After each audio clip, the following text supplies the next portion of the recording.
Boa noite, meus amigos, minhas amigas, muito boa noite a todos vocês. Sejam bem-vindos a mais um culto do Evangelho no Lar. É uma grande alegria podermos nos reunir mais uma vez nessa noite de domingo para nos aproximarmos do Evangelho de Jesus, do ensinamento por ele deixado e deixado também pelos Espíritos que ele enviou à época do Consolador Prometido, que compuseram a doutrina dos Espíritos, que nos trouxeram tantas informações, alargando o campo de nosso entendimento, dando mais sustentação para a nossa fé, mais segurança para os nossos caminhos. É com esse intuito que a gente se reúne e também com o intuito de elevarmos a nossa vibração, buscando a presença dos amigos espirituais em nossos lares, para que eles possam nos ajudar em nossas jornadas pessoais e que possamos iniciar a semana bem, não é? Fortalecidos e amparados na fé. Hoje, excepcionalmente, não estamos fazendo esse evangelho ao vivo, pois na noite de domingo, nessa que vos falo, estarei retornando de viagem de minha cidade e o tempo não permitiria talvez fazermos ao vivo, então nós estamos gravando para que às 8 horas, nesse horário que vocês estão nos assistindo, possamos estar unidos. Como sabemos que o tempo e espaço estão sob a direção dos Espíritos, não é? Quando deslocamos o pensamento para outro tempo e outro espaço, é como se lá estivéssemos. Temos esse poder conosco também. Usemos ele hoje, nessa noite então, para estarmos juntos e estarmos amparados pelos amigos espirituais que já estão habituados com esse horário em que nos reunimos e então eles comparecem em nossos lares para estar junto de nós nesse momento. Hoje nós vamos fazer uma reflexão dos itens 6 e 7 do capítulo 21. Eu acho que é o item 6 e 7, né? Capítulo 21. Haverá falsos cristos e falsos profetas. Hoje o tema é uma reflexão de Allan Kardec, baseada em uma orientação de João, o evangelista, acerca da manifestação dos Espíritos. Veja que à época João Evangelista, na sua primeira epístola, já falava sobre o assunto. Então, a mensagem, a reflexão de Kardec, que iremos ler, é intitulada Não creiais em todos os Espíritos, trazendo-nos elementos muito importantes para a compreensão de nossa fé raciocinada, né? Que é um movimento que demanda equilíbrio para não extrapolar nem para um lado nem para outro. Vamos tentar entender esse equilíbrio para bem nos conduzir. Vamos fazer uma prece então, para entrarmos em contato com o alto, pedindo a proteção de Jesus, lembrando a todos que façam as suas petições particulares, coloquem nos seus pensamentos a imagem de pessoas que estão em necessidade. Recordem-se de corações amigos que pediram prece, que os benfeitores das equipes de luz da misericórdia de nosso Pai vão escutar e vão oferecer o auxílio que for possível a esses corações, ok? E a nós mesmos também, se estivermos em necessidade, vamos pedir a ajuda, pois eles sabem, meus amigos, quanto é difícil estar encarnados. Eles compreendem muito bem o peso que carregamos aqui nas encarnações. Não é fácil as tarefas de uma encarnação. Então, eles entendem os nossos obstáculos como guerreiros que somos, né? Da guerra santa do mundo íntimo.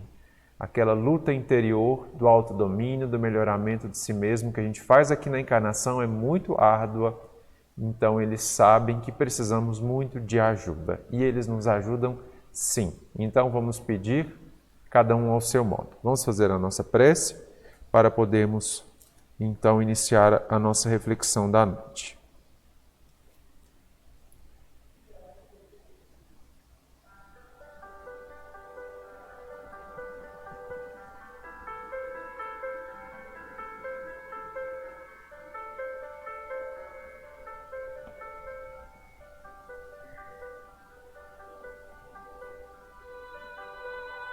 Então vamos elevar o nosso pensamento até o Mestre Jesus. Mestre querido, amigo incomparável de nossas jornadas na Terra, mais uma vez estamos reunidos em Seu nome, pedindo-te as bênçãos de luz e paz. Adentre aos nossos lares, Senhor, nesse momento em que abrimos as portas para recebê-lo como convidado especial. Permita-nos sentir a presença do Teu amor, o calor com a qual nos envolve, aquecendo-nos por dentro, nos lembrando que somos amados. Acima de tudo, somos amados por Deus, e é esse amor quem nos conduz. Ajuda-nos a senti-lo, Senhor, elevando o nosso ânimo e a nossa fé. Permita nesse momento, Mestre, que em nossas casas possamos receber a presença dos benfeitores espirituais, que em Teu nome representam a misericórdia de nosso Pai. Que possamos sentir a energia que eles trazem, o abraço fraterno. Se possível, que possamos receber também a presença dos nossos entes queridos já desencarnados, que venham compartilhar conosco esse momento de oração, em que os corações se ligam no movimento da fé, se ligam a Deus, se ligam ao amor infinito que nos governa a vida. Seja conosco, Senhor, renove sempre os nossos esforços de servir e abençoe as nossas reflexões nessa noite. E vamos te pedir, como temos feito, que leve as nossas vibrações de fé, de confiança, ao coração do povo brasileiro, a pátria do Evangelho que nos recebe mais essa encarnação. Que estas energias de fé possam amainar todos os ânimos de divisão, de conflito que possam existir, para que os compromissos assumidos com o Evangelho sejam lembrados e cumpridos na missão coletiva desta pátria. Abençoa, Senhor, o coração do mundo. Que a Tua bondade nos envolva e seja conosco nessa noite. Que assim seja.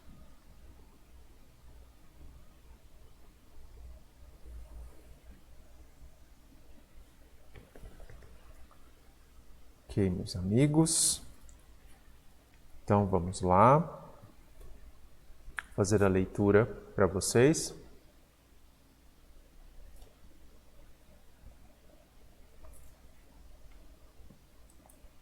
Do item de nossa reflexão. Vou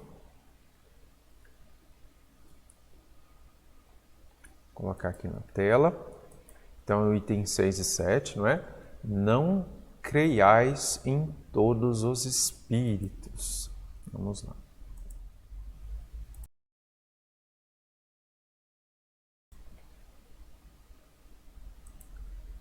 Então, Allan Kardec traz uma fala do apóstolo João, que está na sua primeira epístola aos cristãos, capítulo 4, versículo 1, quando João diz assim: Meus bem-amados, não creiais em qualquer espírito, experimentai se os espíritos são de Deus, porquanto muitos falsos profetas se têm levantado no mundo.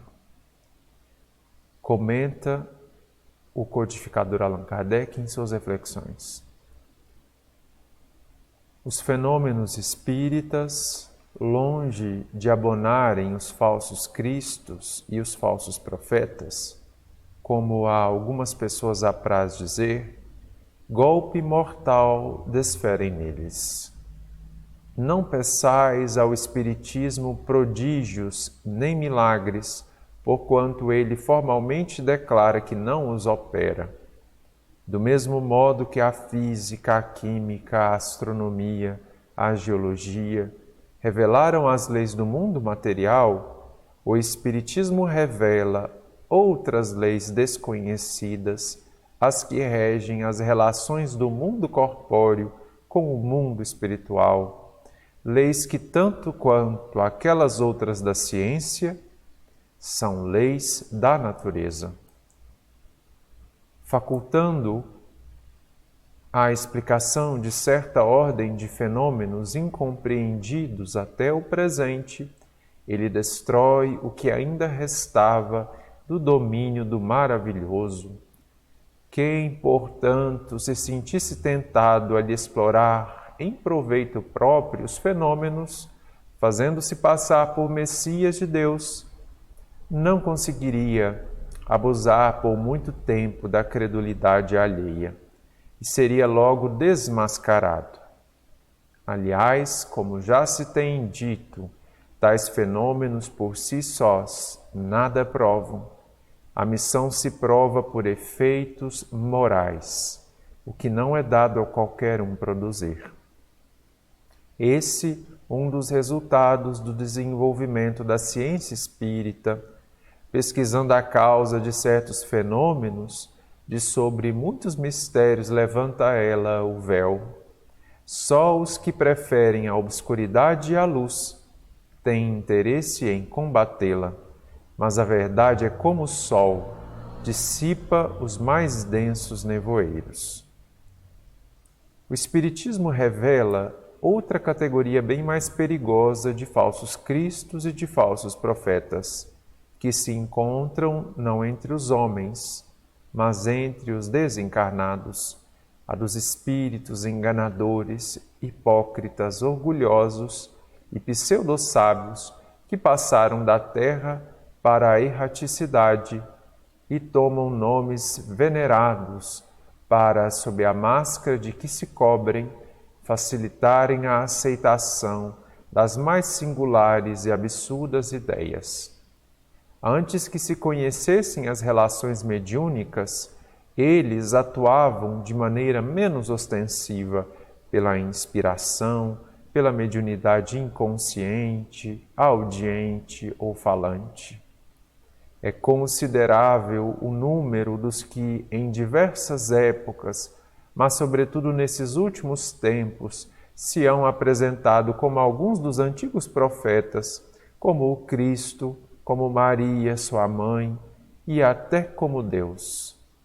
João adverte contra eles os homens, dizendo: meus bem-amados, não acrediteis em todo espírito, mas experimentai se os espíritos são de Deus, porquanto muitos falsos profetas se têm levantado no mundo.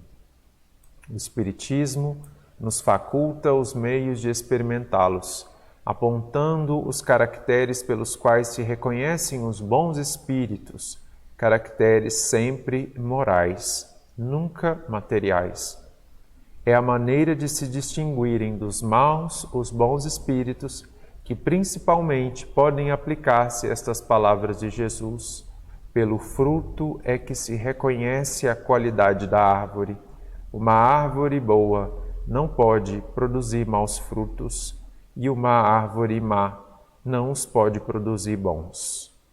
Julgam-se os espíritos pela qualidade de suas obras, como uma árvore pela qualidade dos seus frutos.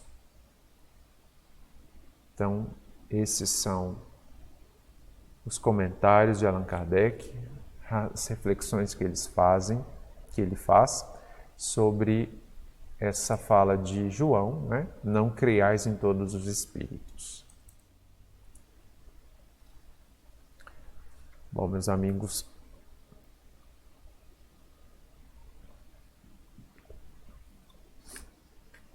nós temos aqui uma reflexão que Kardec faz, que traz muitos elementos que são muito importantes de nossa compreensão, para entendermos qual é a proposta da doutrina espírita e o que de novo ela trouxe, não é?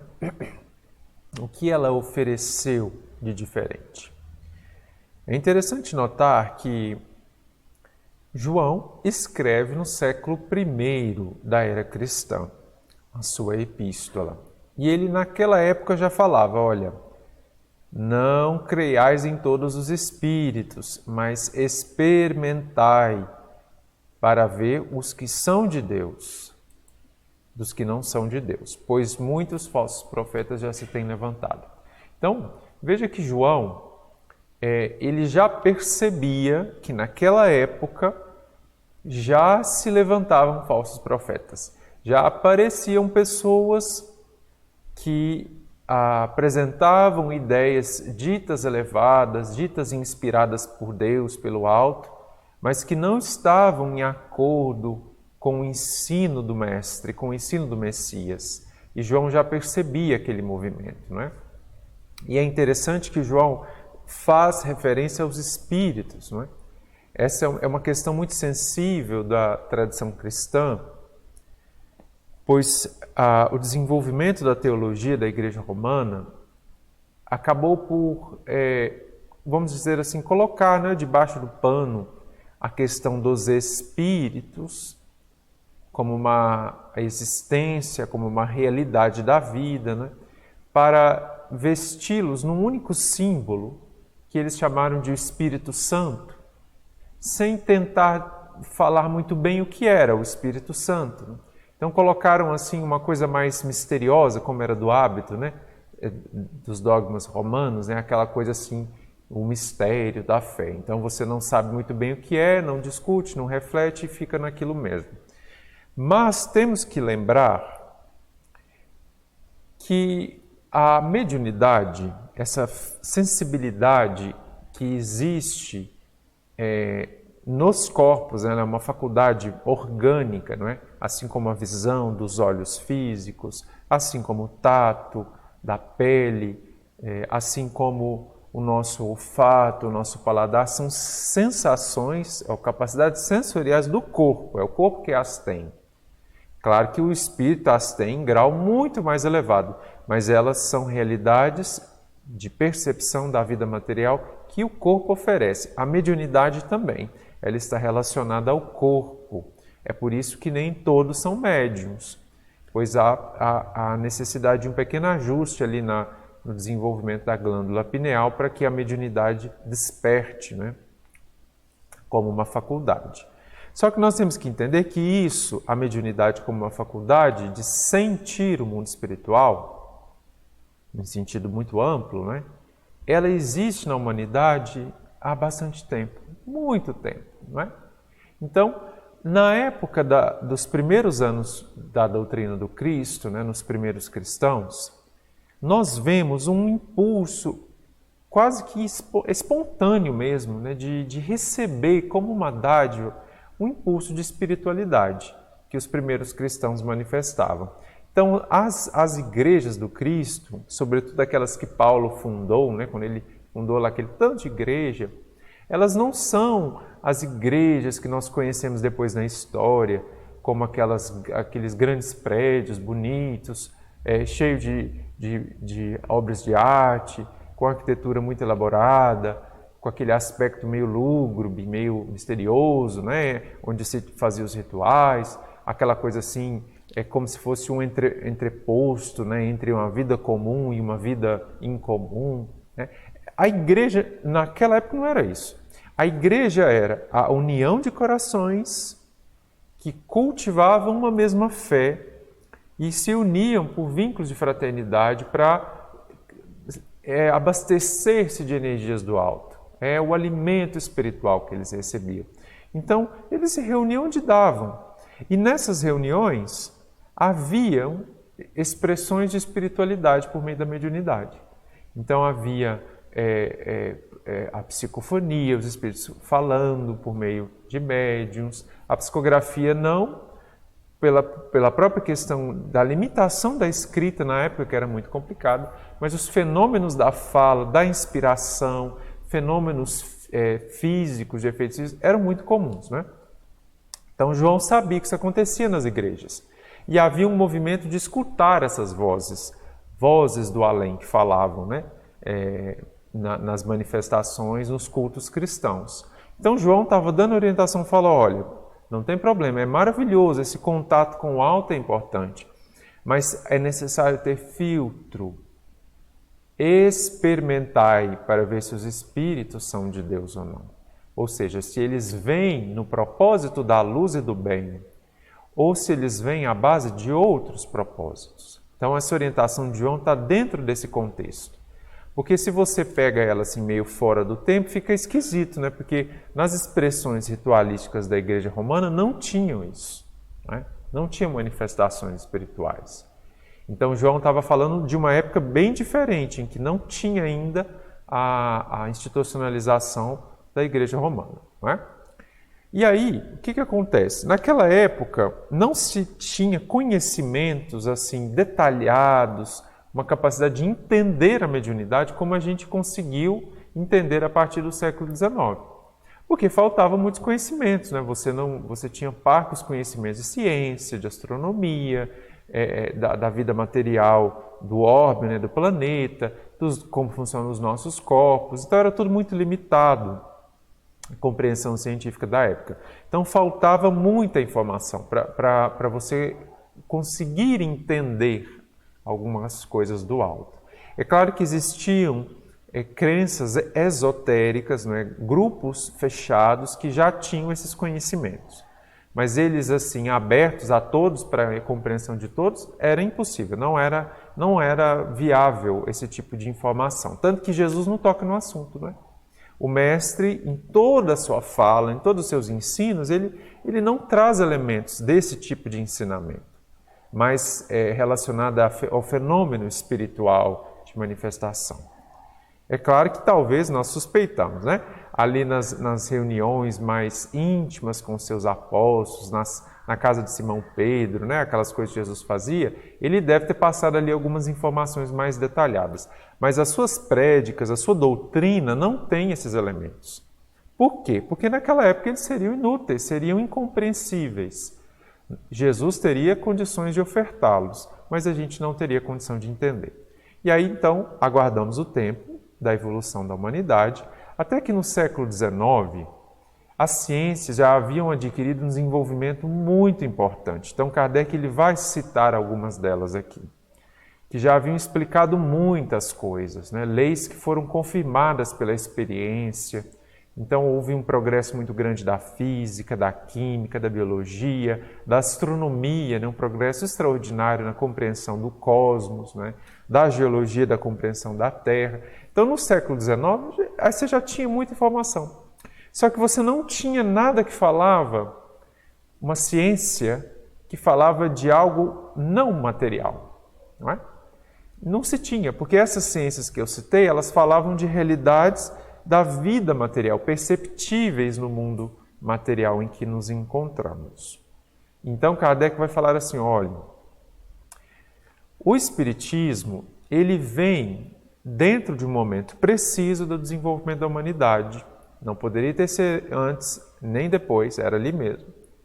E ele vem com uma tarefa específica, algumas, né? Mas sobretudo uma, que era revelar leis, ou as leis, né? Que regem a vida espiritual, o mundo espiritual e o seu contato com o mundo material. Então, era determinados elementos da vida, da realidade da criação, que as ciências materiais não são capazes de alcançar. Naquela época não dava. Então era necessário uma outra ciência diferente, que iria revelar, é como se fosse dado de alguma forma do alto, mas envolvia também trabalho nosso, né, de compreensão. Então o Espiritismo, meus amigos, ele explica sem barreiras que não sejam só as da compreensão de cada um. Não é?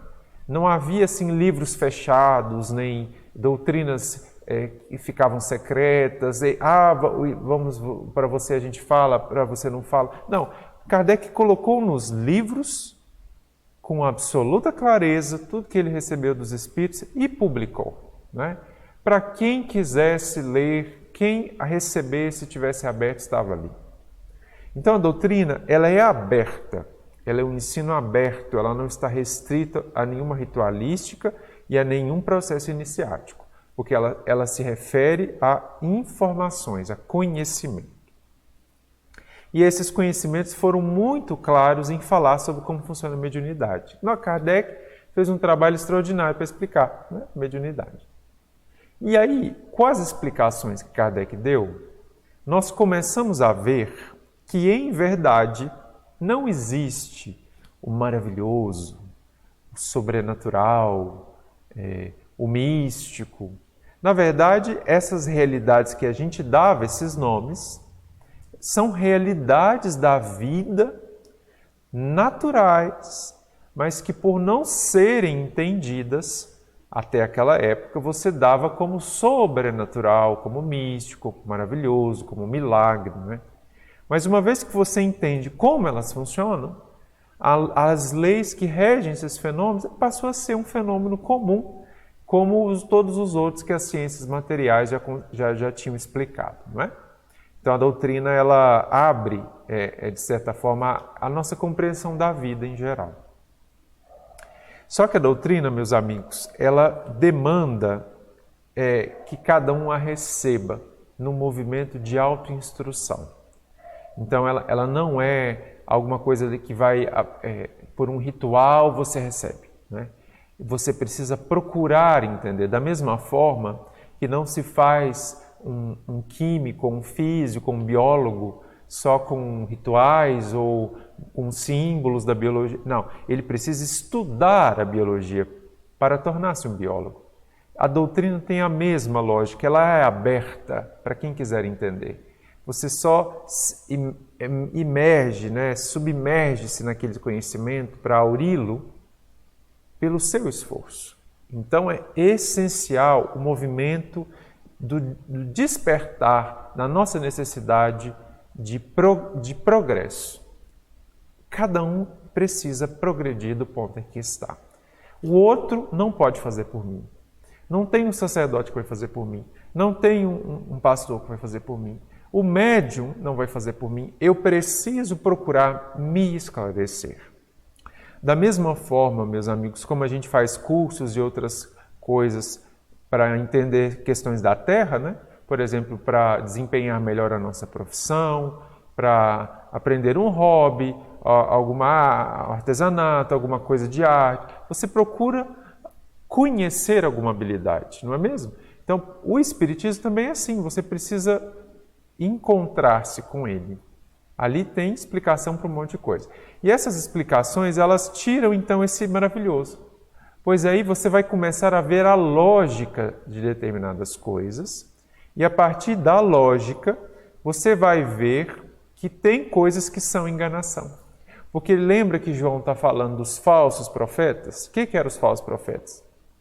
Eram pessoas que tinham uma capacidade intelectual mais adiantada, então eles eram mais pensamento mais rápido, eles entendiam mais alguma coisa, e abusavam da fragilidade das pessoas, da ignorância das pessoas, e manipulava ali algum fenômeno, dizia dominar isso ou aquilo, fazia ali alguma coisa que, pela ignorância do povo, parecia como um prodígio, uma coisa extraordinária, não é? É como os espetáculos de mágica que nós temos, né? Que a gente sabe que aquilo é tudo truque, mas que você olha assim e você fala, nossa, sumiu, né? Para onde foi? Mas você sabe que são truques, são manipulações que são feitas, muito bem feitas, para fazer aquele espetáculo, não é? E aí os falsos profetas usavam disso. Eles entendiam ali algumas coisas e faziam. E aí com a doutrina, meus amigos, ficou mais difícil. Porque se você vai entender as leis que regem os fenômenos da vida espiritual, você vai começar a desenvolver um discernimento. Então, a pessoa chega ali com alguma coisa e fala, nossa, aconteceu isso. Por exemplo, uma coisa que é muito comum no meio espírita, naquela época já era, né? Allan Kardec também, ele até cita aqui. No trabalho da psicografia, você recebe mensagens de toda ordem e às vezes elas vêm assinadas. E aí era muito comum aparecer mensagens assinadas assim por nomes de pessoas notáveis, né? Foi filósofo não sei quem, foi o Vicente de Paulo, Santo Agostinho, né? Teresa de Ávila, nomes notáveis da nossa história, assinava as mensagens, falava, nossa, recebeu uma mensagem. E isso hoje também tem, né? Emmanuel, na época que o Chico estava encarnado, por exemplo, tanto de André Luizes e Emmanuels, que psicografava médium ali, médium aqui, médium acolá, não tinha como contar, de tanto que era. E o Chico falava, olha, naturalmente não manipulamos nem Emmanuel nem André Luiz, mas pelo que eles nos falam, eles não estão trabalhando com outros médiuns, né? Então, ou seja, aparecia um monte de mensagem assinada por essas entidades que eram conhecidas. Então, o que acontece? Pra você ter uma ideia, até mensagem assinada por Jesus, por Maria de Nazaré, Allan Kardec recebeu, né?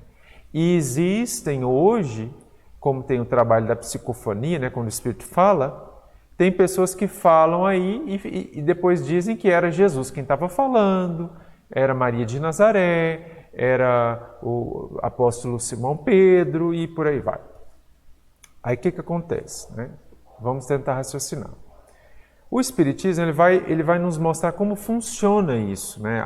Ele mostra como é a comunicação do Espírito, como acontece tudo isso. E aí quando você vê toda aquela questão, você vai inevitavelmente chegar na conclusão de que é muito difícil para essas entidades elevadíssimas, como eu citei, espíritos muito adiantados, para eles é muito difícil encontrar um médium que seja tão elevado quanto em energia para conseguir compreender o pensamento deles, para conseguir falar qualquer coisa ou escrever qualquer coisa que seja. Jesus é impossível, é absolutamente impossível. Não há médium na Terra, nem Francisco Cândido Xavier, que tinha condições de diretamente receber o pensamento de Jesus. Isso não é possível por uma questão quântica, energética. O mestre tem uma energia de estrelas. Não há como alinhar com o médium da Terra nos instrumentos que são os nossos corpos que a gente tem aqui. Isso não funciona. Então é uma coisa assim que a doutrina vai nos mostrar, que ela mostra a técnica, né? E aí você vai falar, bom, então não deve ser Jesus, né? Outro Jesus, está tentando Jesus. Né? Jesus, o Cristo, não é. Maria de Nazaré também é muito improvável, pela mesma razão, né? Pela carga energética de um espírito desse, ele descer a esse nível em que a gente vive para transmitir uma fala, uma mensagem é muito difícil. Claro que eles fazem por meio de intermediários, ele manda alguém, né? Jesus, por exemplo, enviava Estevão para falar com Paulo de Tarso e inspirá-lo na escrita das cartas. Era o pensamento de Jesus que vinha, mas não era Jesus do lado de Paulo de Tarso. Era Estevão, e não sabemos quantos em cima de Estevão tinha, né, até chegar em Jesus. Então, certamente tinha ali algumas entidades também transmitindo a mensagem, até que ela chegou em Paulo. Então é muito elaborado o processo, né? Só que para além dessa questão mais técnica, há uma questão que é uma questão da lógica do conteúdo da mensagem. Isso é muito importante, meus amigos. Nós precisamos entender a vida e as leis da vida. Para quando a gente lê alguma coisa, você fala, olha, isso aqui é procedente. Procedente, porque é lógico, pode ser que aconteça, pelo que os espíritos relataram, tem leis, o fenômeno é assim, o espírito ele reencarna, então ele veio, ele vai, então você entende. Agora, às vezes chegam algumas coisas que relatam assim umas situações assim meio místicas, meio misteriosas, você fala, mas meio estranho, né? Uma fala meio embolotada, assim meio cheia de rebuscada, e os espíritos superiores não falam assim. Então, você lê a mensagem e fala, isso aqui não é... Lê parece lindo, mas esquisito, né? E Kardec recebeu muitas mensagens assim. E ele fazia esse trabalho, meus amigos. Ele lia e falava, olha, isso aqui está assinado aqui Vicente de Paulo, mas não é ele, acho que não é ele, não. Essas ideias são estranhas, ele não era assim, não é? Às vezes recebeu mensagens assinadas por Napoleão Bonaparte, aí ele lia e falava, mas isso aqui, Napoleão era uma pessoa tão breve, né, decidida, falava com precisão, e a mensagem, fazer rodeios, ia para lá, ia para cá, e falava não sei o quê. E aí ele falou, não é Napoleão. Percebe? Então, o que nos dá isso? A capacidade de raciocinar, não é? Então você precisa desenvolver esse entendimento para não ser enganado.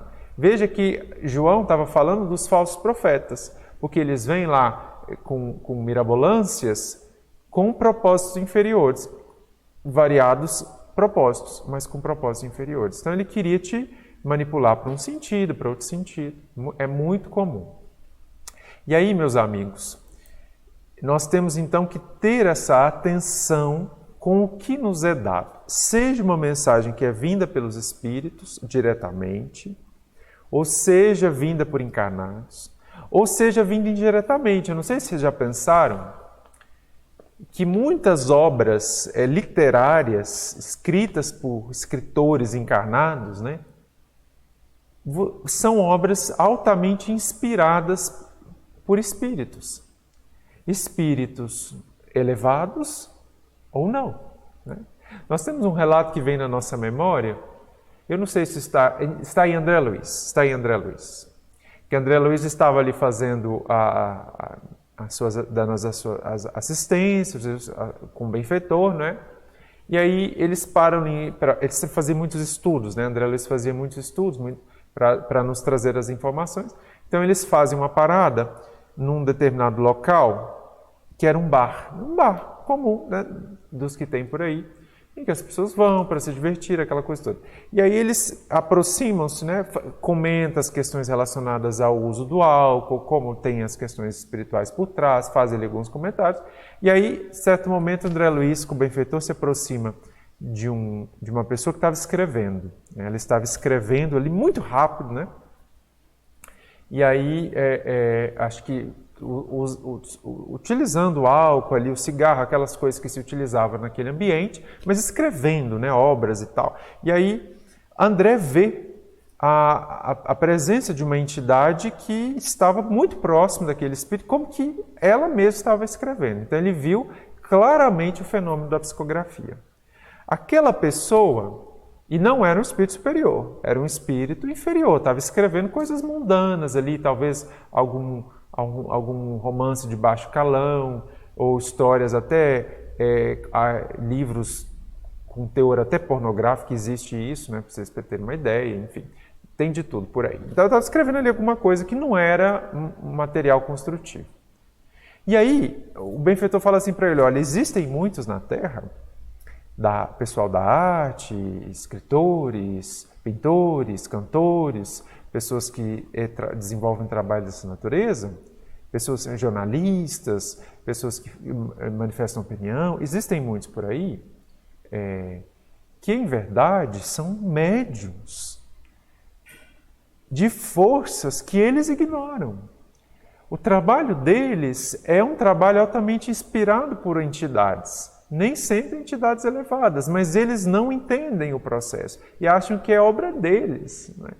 Aquele senhor que estava ali escrevendo, ele falou, nossa, inspiradíssimo, escreveu lá toda aquela coisa. Ele talvez se sentisse o autor daquela obra literária que ele estava escrevendo. Mas, em verdade, haviam entidades ali escrevendo com ele. No caso, um processo claramente de psicografia, como aconteceu com Chico, por exemplo. Só que aquela pessoa não percebia, não entendia que era. Tal fenômeno ocorria de forma inconsciente para ele, por ignorar, mas ocorria. Então pensem vocês, meus amigos, quantos livros a gente já não leu que não dizem na capa que é de espírito nenhum, mas que são muito inspirados por espíritos. Livros bons ou livros ruins, ou livros muito ruins, não é? Quantas obras, quantas filosofias não apareceram na Terra, né? Super complexas, cheias de coisas, que talvez não foram elaboradas por essas mentes e apareceram na Terra por um filósofo que diz que as escreveu, mas que talvez fossem médiuns que ignoravam. Né?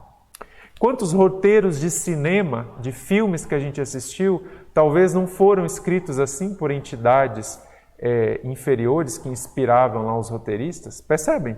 Então, meus amigos, há em verdade, como disse Kardec, né, os espíritos nos envolvem a vida.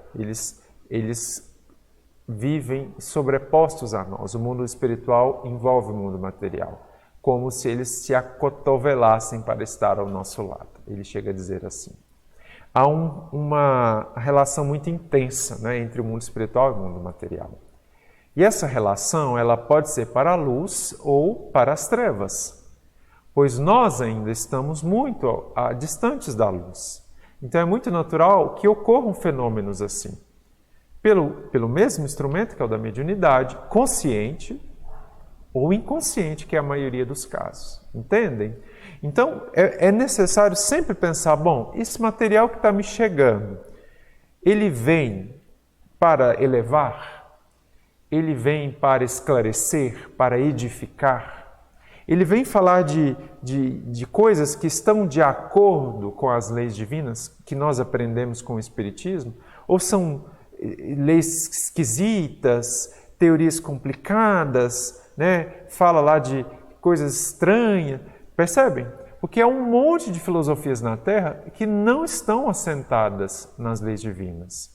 Os próprios dogmas da Igreja Romana, a teologia que a Igreja elaborou ao longo dos séculos, a maior parte dela não está assentada nas leis divinas. É uma criação dos teólogos. Não tem procedência, percebem? E aparece na Terra com uma força de coerção sobre as pessoas. Entendem? Então é necessário termos esse discernimento para não sermos enganados. E nós estamos também vivendo uma época, né, em que, pelos meios tecnológicos muito fáceis, né, tudo muito fácil, a comunicação, veja a coisa extraordinária, eu estou falando para vocês dessa forma, fazendo uma transmissão ao vivo, né? Não é ao vivo hoje, né? Mas assim, a gente costuma fazer a transmissão ao vivo. Então, muito fácil você acessar as pessoas. Na época dos perfis, dos seguidores, das redes sociais, ocorre um fenômeno que todos já estão cansados de saber, que são das informações falsas, né? Notícias falsas, de todos os matizes.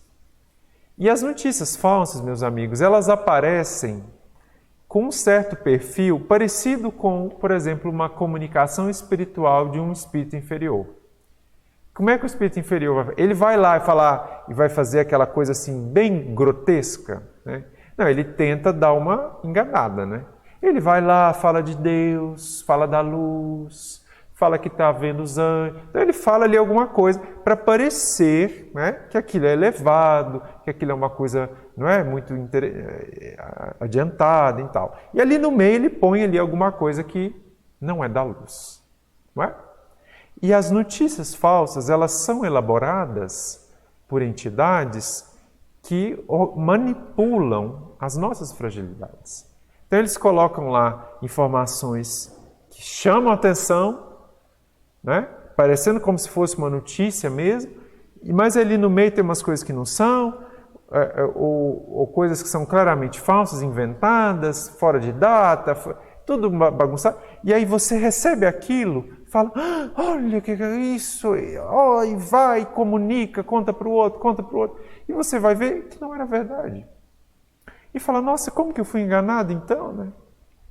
Muitos são enganados, meus amigos, pelos espíritos, na mediunidade consciente ou inconsciente, ou pelos encarnados que estão aí semeando a desinformação. Por que que eles se enganam? Porque, como João disse, não experimentaram para ver se era de Deus ou não, para ver se vinha para a luz ou não, para ver se aquilo era algo elevado que contribuía para o bem, era algo amoroso, algo alinhado com as forças do alto, ou vinha para semear a discórdia, a violência, espalhar conflitos. Percebem? O filtro é moral. E o filtro moral está em nós. Então não dá para você dar uma de João sem braço e falar, ai, fui enganado, é falso. Não é? Faltou o filtro em você. Se você foi enganado, em verdade, vamos mudar, você se enganou. O engano foi, de certa forma, provocado por nós, pois faltou a experimentação. Você não experimentou, você não analisou, você não refletiu, percebe? E aí, meus amigos, quando nós passamos algo dessa natureza, seja vindo do mundo espiritual ou do mundo material, que não é para o bem, não é para a luz, não é para a harmonia, para nada, né? Para coisas inferiores, e você passa, né? Nossa, olha isso, vamos comunicar. Você torna-se responsável por aquilo também, não é?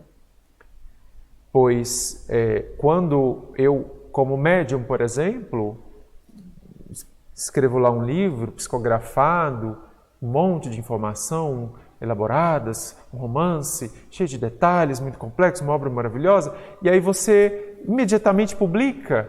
Não todos têm que saber e publica, sem pensar se aquilo que você escreveu... Será que essas informações que estão sendo passadas aqui são procedentes? Será que elas estão de acordo com as leis maiores? Ou será que são invenções do espírito?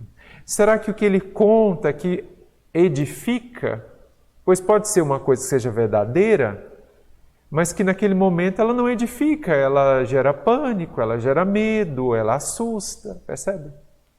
E aí há muitos médiuns que falta esse filtro.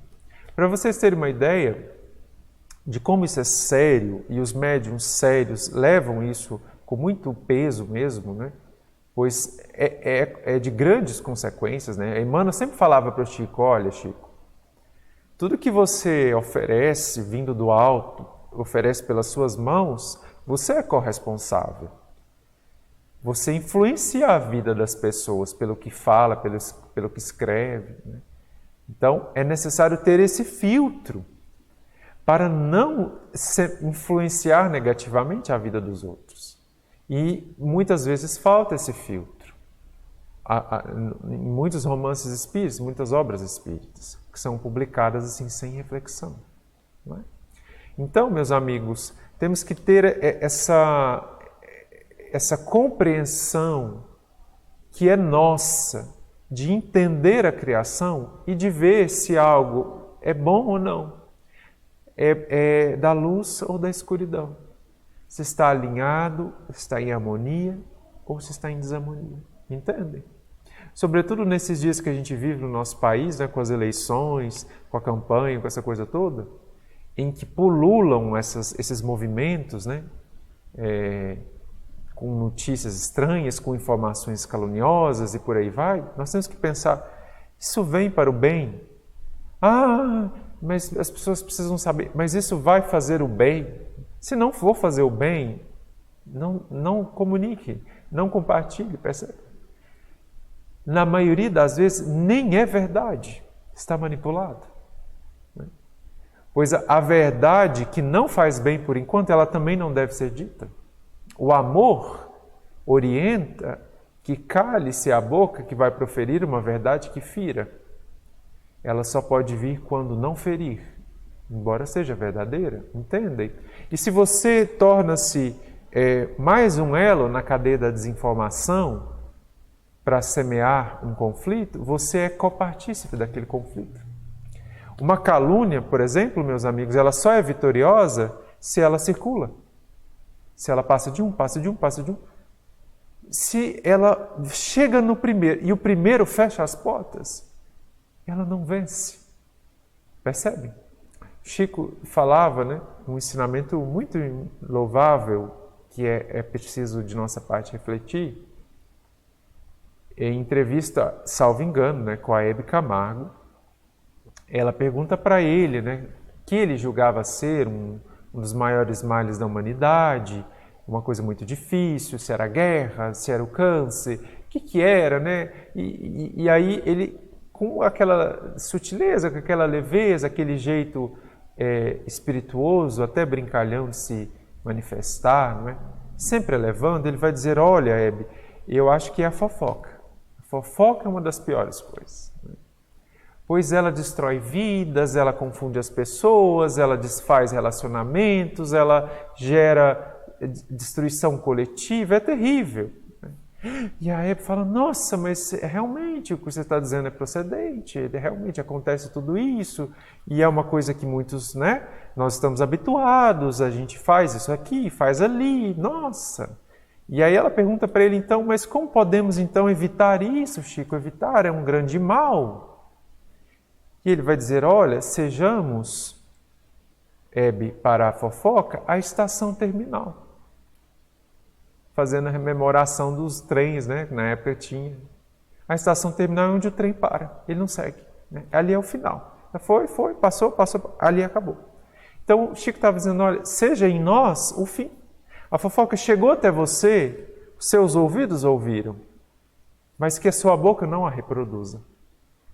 Não a leve adiante. Pare em você. Entendem? É o mal que ela vem, ele não segue mais. Nós temos que ter muita compreensão, pois Jesus está nos avaliando, meus amigos. Ele está observando a humanidade. Nós não somos crianças espirituais mais. Nós já estamos aqui há muito tempo evoluindo. Então ele está observando, ele está vendo, olha, nós estamos em época de provas, né? Prova, vestibular mesmo.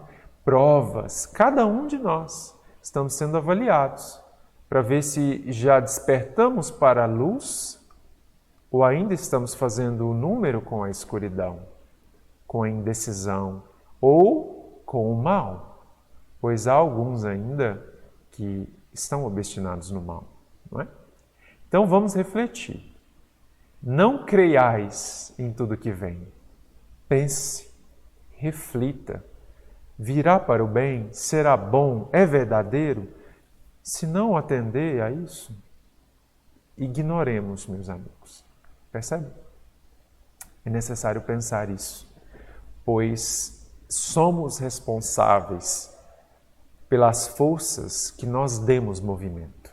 Elas podem não ter iniciado em nós, mas se nós demos movimento a elas para que elas seguissem, nós somos cúmplices do que vier a acontecer. O autor de uma informação falsa ou de uma mensagem espiritual inferior, ou o espírito quem a dá, ou o médium quem a materializa na Terra, tem uma responsabilidade muito maior, pois ele é o primeiro causador. Mas todos aqueles que se somam ao movimento e estendem aquele mal são também responsáveis perante a consciência. Percebem? Então, meus amigos, precisamos pensar nisso, nesses dias que a gente vive. Pois estamos na época de manifestar a nossa maioridade. Maioridade que é do intelecto, que é das emoções, que é da espiritualidade, da religiosidade. Nós não somos mais crianças. Pensemos no que temos feito e a quais movimentos nós temos somado. Com que forças a gente tem somado? São as da luz ou as da escuridão? Ok? Creio que essas sejam as reflexões que essa mensagem nos suscita. Então nós agradecemos a vocês pela presença até o final, por terem nos assistido. Eu estou assistindo com vocês o Evangelho, né? Porque foi feito antes, então estou até aqui no final assistindo nessa noite de domingo. Então, o movimento coletivo dos nossos pensamentos se unindo está acontecendo. Não é? E é isso que nos dá força, nos dá proteção, nos eleva e nos qualifica para que possamos, talvez, no final, sermos chamados de seguidores de Jesus. Deus nos ajude a conseguir isso. Vamos fazer uma prece para encerrarmos a reflexão no nosso Evangelho da noite.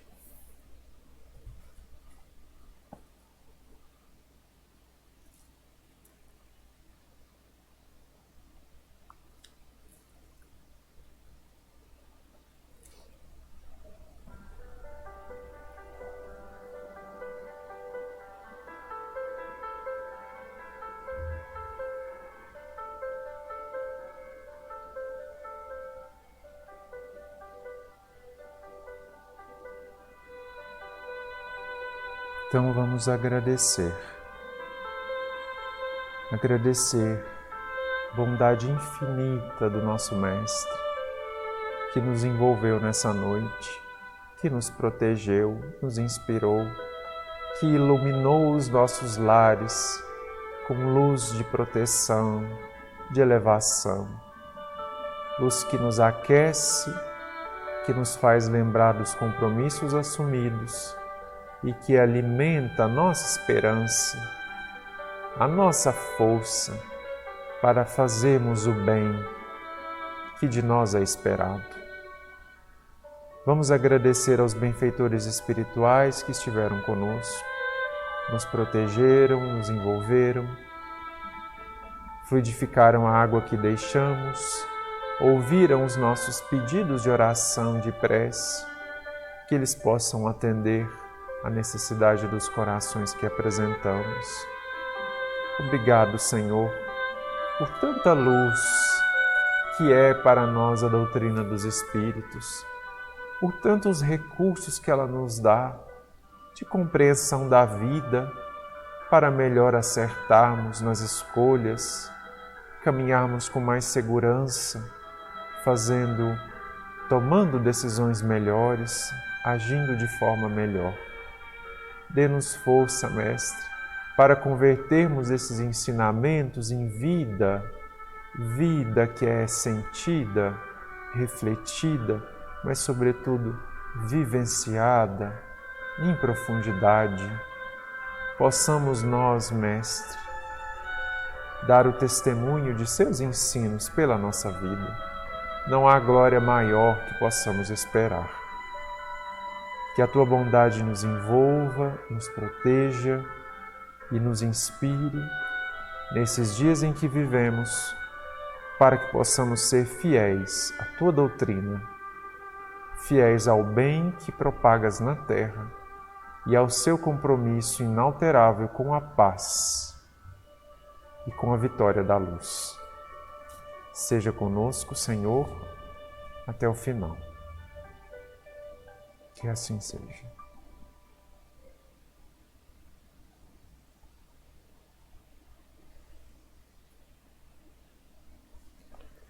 Ok, meus amigos, então é isso. Muito obrigado pela presença de vocês. Ficamos muito gratos por esse movimento, por essas preces conjuntas que nos fortalecem cada vez mais.